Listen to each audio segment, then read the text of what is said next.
Сәлем достар, біз бүгін Каспий банк арқылы наркологиялық, психологиялық және физиологиялық, яғни туп диспансердің анықтамасын аламыз.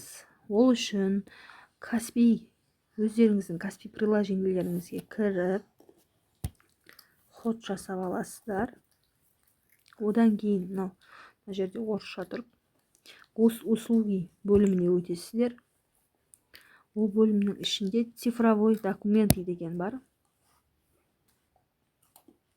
Соған кіреміз. Мына жерде справки деген бөлімі бар.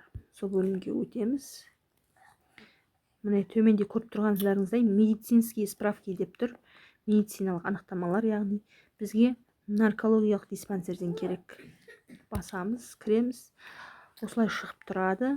Отправить документ басамыз. Бөлсеміз, яғни WhatsApp-қа, немесе өзіңізде принтер болса, принтерге бірден жіберсеңіздер болады. WhatsApp-қа жіберіп аламыз. Одан кейін екінші шығып қайтадан кіреміз. Противотуберкулезный диспансер деген. Осыны аламыз. Жіберіп аламыз өзіміздің чатымызға. Одан кейін тағы да кейін қарай шығып, психоневрологический диспансерден аламыз. Отправить батырмасын басамыз.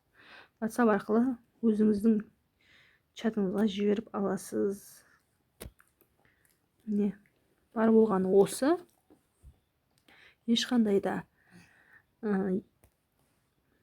халыққа қызмет көрсету орталығына барып әуре болмай-ақ, қолдарыңыздағы телефонның көмегімен ақ осы анықтамаларды алуға болады. Арнама тіркеліп, видеоға лайк басып, комментарий жазуды ұмытпаңыздар.